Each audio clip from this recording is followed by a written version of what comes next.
Nursing ഡയറക്ടറിന്റെ പുതിയൊരു വീഡിയോയിലേക്ക് ഏവർക്കും സ്വാഗതം. ഈ ഒരു വർഷം എൻട്രൻസ് എക്സാം കേരളത്തിലെ BSc നഴ്സിംഗ് പ്രവേശനത്തിന് അനിവാര്യമാണോ എന്നുള്ളൊരു സംശയം പല കുട്ടികളും ചോദിക്കുന്ന ഒരു കാര്യമായിരുന്നു. ഇപ്പോഴും അതിന്റെ കാര്യത്തിൽ ഒരു വ്യക്തത വന്നിട്ടില്ല.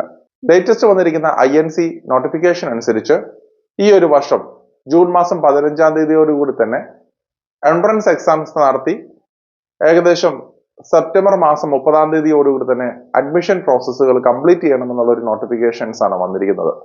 അപ്പോൾ എല്ലാ വർഷവും ഇതുപോലെയുള്ള നോട്ടിഫിക്കേഷനുകൾ INCയുടെ സൈഡിൽ നിന്നും പുറപ്പെടുവിക്കാറുണ്ട്. പക്ഷെ എല്ലാ സ്റ്റേറ്റ് ഗവൺമെന്റും അത്രയും സീരിയസ് ആയിട്ട് എടുക്കാറില്ല. അതിൽ എടുത്തു പറയേണ്ട രണ്ട് സ്റ്റേറ്റുകളാണ് തമിഴ്നാടും കേരളവും. കഴിഞ്ഞ വർഷങ്ങളിലാണെന്നുണ്ടെങ്കിലും ആന്ധ്രയിലും തെലങ്കാനയിലും അവരുടെയും കൂടെ CET എൻട്രൻസ് എക്സാംസ് നിർബന്ധമായിട്ട് വെച്ചിരുന്നു. അതുവഴിയായിരുന്നു മെജോറിറ്റി കുട്ടികളും അഡ്മിഷൻസ് പ്രോസസ്സുകൾ കംപ്ലീറ്റ് ചെയ്തിരുന്നത്. കർണാടകയിലാണെങ്കിലും 3 വർഷമായിട്ട് കർണാടക കോമൺ എൻട്രൻസ് ടെസ്റ്റിന്റെ ആ ഒരു പരീക്ഷയുടെ മാനദണ്ഡം വെച്ചിട്ടാണ് മെജോറിറ്റി കോളേജുകളിലും, അതായത് ടോപ്പ് ആയിട്ടുള്ള റെപ്യൂട്ടഡ് ആയിട്ടുള്ള കോളേജുകളിലേക്കൊക്കെ തന്നെ നഴ്സിംഗ് അഡ്മിഷൻസ് സാധ്യമാകുന്നത്. അപ്പോൾ ഈ ഒരു വർഷവും KCET അഥവാ കർണാടക കോമൺ എൻട്രൻസ് ടെസ്റ്റിന്റെ ആപ്ലിക്കേഷൻസ് ആരംഭിച്ചിട്ടുണ്ട്. അപ്പോൾ ഫെബ്രുവരി മാസം 16-ാം തീയതി വരെ മാത്രമാണ് അതിന്റെ ആപ്ലിക്കേഷൻ ഡേറ്റ് ഉണ്ടാവുക. അപ്പോൾ നിരവധി കുട്ടികൾ കേരളത്തിൽ നിന്നും കർണാടകയിലേക്ക് നോക്കുന്ന കുട്ടികളാണ്. അപ്പൊ അതുകൊണ്ട് തന്നെ മെജോറിറ്റി കുട്ടികളും KCET എൻട്രൻസ് എക്സാംസ് എഴുതാറുമുണ്ട്.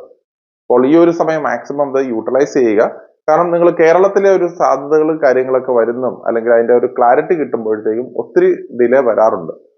അപ്പോൾ എല്ലാ വർഷവും INCയുടെ ഭാഗത്തു നിന്നും ഈ ഒരു ഉത്തരവ് പുറപ്പെടുവിക്കാറുണ്ടെങ്കിലും എല്ലാ സ്റ്റേറ്റുകളും അതിന്റെ സീരിയസ്നെസ്സോടുകൂടി കൊണ്ടുപോകാറില്ല.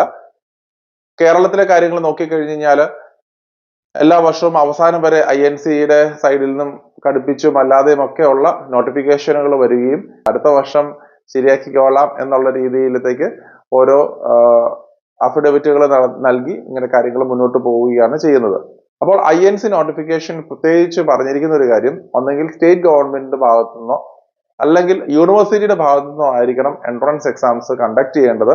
അപ്പോൾ 2021-ലാണ് ഈ ഒരു നോട്ടിഫിക്കേഷൻ ഏറ്റവും ആദ്യം പുറപ്പെടുവിച്ചിരുന്നത്. അപ്പോൾ അവർ എൻട്രൻസ് എക്സാംസ് എങ്ങനെയാണ് നടത്തേണ്ടത്, അതിന്റെ മാനദണ്ഡങ്ങളും ഡീറ്റെയിൽസ് എല്ലാം തന്നെ ആ ഒരു നോട്ടിഫിക്കേഷൻ പ്രതിപാദിച്ചിരുന്നു. അപ്പോൾ ഈ ഒരു വർഷം തമിഴ്നാട്ടിൽ സൈഡിൽ നിന്നും എൻട്രൻസ് എക്സാംസ് ഉണ്ടാവുകയെന്നല്ല എന്നുള്ളതാണ് അനൗദ്യോഗികമായിട്ടുള്ള ഒരു അറിയിപ്പ് ലഭിച്ചിരിക്കുന്നത്. അതുകൊണ്ട് തന്നെ തമിഴ്നാട്ടിൽ ഈ ഒരു വർഷം എൻട്രൻസ് ഉണ്ടാവത്തില്ല എന്നുള്ള ഒരു കാര്യം നമുക്ക് തീരുമാനിക്കാവുന്നതാണ്. പക്ഷെ ഈ പറയുന്ന രീതിയിൽ പല ഡീംഡ് യൂണിവേഴ്സിറ്റികളിലേക്കും നിങ്ങൾക്ക് അഡ്മിഷൻസ് എടുക്കുന്ന കുട്ടികളെ സംബന്ധിച്ചെന്ന് പറയുമ്പോൾ അവരുടേതായിട്ടുള്ള എൻട്രൻസ് എക്സാംസ് നടത്തിയിട്ട് അല്ലെങ്കിൽ പേരിനാണെങ്കിലും ഒരു എൻട്രൻസ് എക്സാം നടത്തിയിട്ടൊക്കെ ആയിരിക്കും അവിടെ അഡ്മിഷൻസ് നൽകും. അപ്പോൾ ഈ ഒരു എൻട്രൻസ് എക്സാം കേരളത്തിൽ പ്രാബല്യത്തിൽ വരുമോ അല്ലെങ്കിൽ ഏതെങ്കിലും പുതുതായിട്ട് എൻട്രൻസ് എക്സാംസ് നടത്തേണ്ടതായിട്ട് വരുമോ എന്നുള്ളതൊക്കെ നമുക്ക് വരുന്ന ദിവസങ്ങളിൽ കൂടുതലായിട്ട് അതിനെക്കുറിച്ച് മനസ്സിലാക്കാൻ കഴിയുകയുള്ളൂ. കേരളത്തിലെ കോമൺ എൻട്രൻസ് ടെസ്റ്റ് ആയിട്ടുള്ളത് ആകെപ്പാടെ കീം എക്സാം ആണ്. അത് ഈ പറയുന്ന ജനുവരി മാസം 31-ാം തീയതി, അതായത് ഇന്നോടുകൂടി തന്നെ കംപ്ലീറ്റ് ചെയ്യുന്നു അതിന്റെ ആപ്ലിക്കേഷൻ ഡേറ്റുകൾ. അപ്പോൾ ഇതുവരെയും ഒരു നോട്ടിഫിക്കേഷൻ ഗവൺമെന്റ് ഭാഗത്തു നിന്നും കേരളത്തിന്റെ ഭാഗത്തു നിന്നും പുറപ്പെടുവിക്കാത്തത് കൊണ്ട് തന്നെ കീമിന്റെ ഭാഗത്തു നിന്നും അല്ലെങ്കിൽ BSc നഴ്സിംഗ് പ്രവേശനത്തിന് കീമിന്റെ സാധ്യതകൾ നിലവിൽ കാണുന്നില്ല.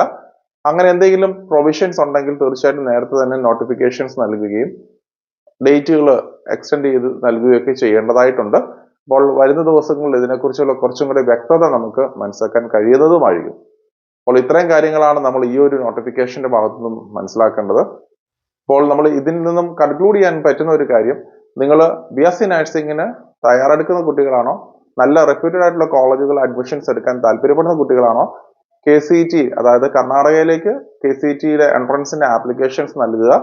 അപ്പോൾ കർണാടക എൻട്രൻസ് വഴിയാണെങ്കിലും നിങ്ങൾക്ക് അതിനുള്ള ഗൈഡൻസ് ലഭിക്കുവാനായിട്ട് നമ്മൾ KCET ബാച്ച് ഫംഗ്ഷൻ ചെയ്യുന്നുണ്ട്. തീർച്ചയായിട്ടും അതിലേക്ക് നിങ്ങൾക്ക് ജോയിൻ ചെയ്യാൻ സാധിക്കുന്നതാണ്. അതിന്റെ ലിങ്കുകൾ കാര്യങ്ങളൊക്കെ ഡിസ്ക്രിപ്ഷനിൽ നൽകിയിട്ടുമുണ്ട്. ഇത് കൂടാതെ തന്നെ നിങ്ങൾ ഏതെങ്കിലും ഡീംഡ് യൂണിവേഴ്സിറ്റീസിലേക്ക് നിങ്ങൾ പ്രവേശിക്കുന്ന കുട്ടികളാണെന്നുണ്ടെങ്കിൽ തീർച്ചയായിട്ടും അതിൻ്റെതായിട്ടുള്ള ഫോർമാലിറ്റീസ് നിങ്ങൾ കംപ്ലീറ്റ് ചെയ്താൽ മതിയാകും. അവിടെയും നമ്മൾ സേഫ് ആയിരിക്കും എന്നുള്ളത് നിങ്ങൾ മനസ്സിലാക്കുക. ഇതൊന്നും കൂടാതെ നമ്മൾ ബാക്കിയുള്ള കോളേജുകളിലേക്ക്, പ്രത്യേകിച്ച് തമിഴ്നാട് പോലെയുള്ള സ്റ്റേറ്റുകളിലേക്കാണ് നോക്കുന്നതെങ്കിൽ തീർച്ചയായിട്ടും നിങ്ങൾക്ക് അവിടെ പ്രീ ബുക്കിംഗ് നടത്തി ഈ പറയുന്ന പോലെ അഡ്മിഷൻസ് നേടാനുള്ള പോസിബിലിറ്റീസ് ഉണ്ട്. കർണാടകയിലാണെങ്കിലും നിരവധി കോളേജുകളിലും പ്രീ ബുക്കിംഗ് ഉള്ള അവസരങ്ങളുണ്ട്. കാരണം നമുക്കറിയാം എൻട്രൻസ് വഴിയാണെങ്കിലും വളരെ ചെറിയൊരു നമ്പർ കോളേജുകളിൽ മാത്രമാണ് കുട്ടികൾ ഇടിച്ചു കയറാറുള്ളത്. കാരണം ഏറ്റവും ടോപ്പ് റെപ്യൂട്ടഡ് ആയിട്ടുള്ള കോളേജുകളിലേക്ക് മാത്രമായിരിക്കും തിരക്കുകൾ ഉണ്ടാവുക, അല്ലെങ്കിൽ ഡിമാൻഡുകൾ ഉണ്ടാവുക. അപ്പോൾ അങ്ങനെ വരുന്ന സാഹചര്യത്തിൽ ഇപ്പോൾ saint John's, Father Muller's, JSS അല്ലെങ്കിൽ AJ മെഡിക്കൽ കോളേജ്, വൈദേഹി അങ്ങനെയുള്ള ടോപ്പ് ആയിട്ടുള്ള കോളേജുകളിലേക്കായിരിക്കും അഡ്മിഷൻസ് കൂടുതലായിട്ട് കുട്ടികൾ നോക്കുന്നത്.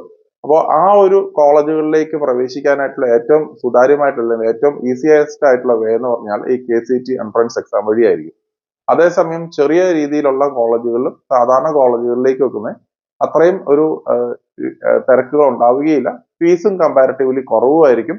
അതുകൊണ്ട് തന്നെ പ്രീ ബുക്കിംഗ് നമുക്ക് നേരത്തെ തന്നെ ചെയ്ത് അഡ്മിഷൻസ് നേടാനുള്ള പോസിബിലിറ്റീസ് ഉണ്ട്.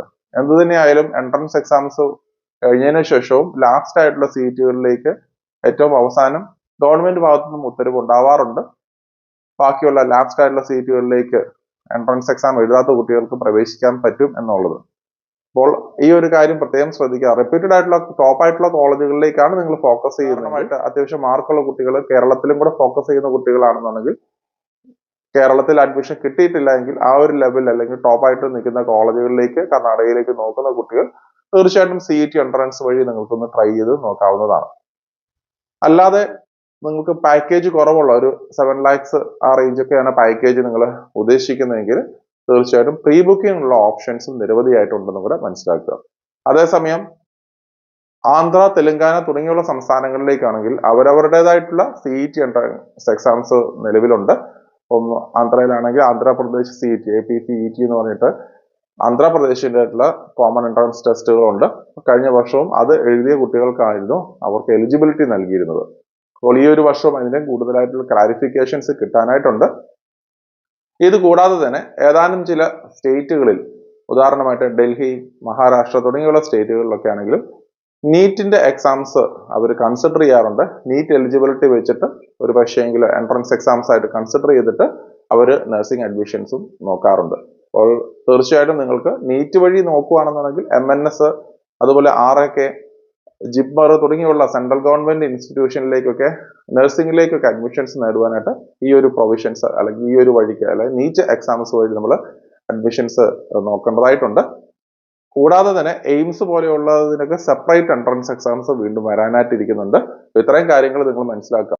അപ്പോൾ നമുക്ക് കൺക്ലൂഡ് ചെയ്യാൻ പറ്റുന്ന ഒരു കാര്യം, ഇപ്പോൾ INC-യുടെ സൈഡിൽ നിന്ന് നോട്ടിഫിക്കേഷൻസ് വന്നിട്ടുണ്ട്.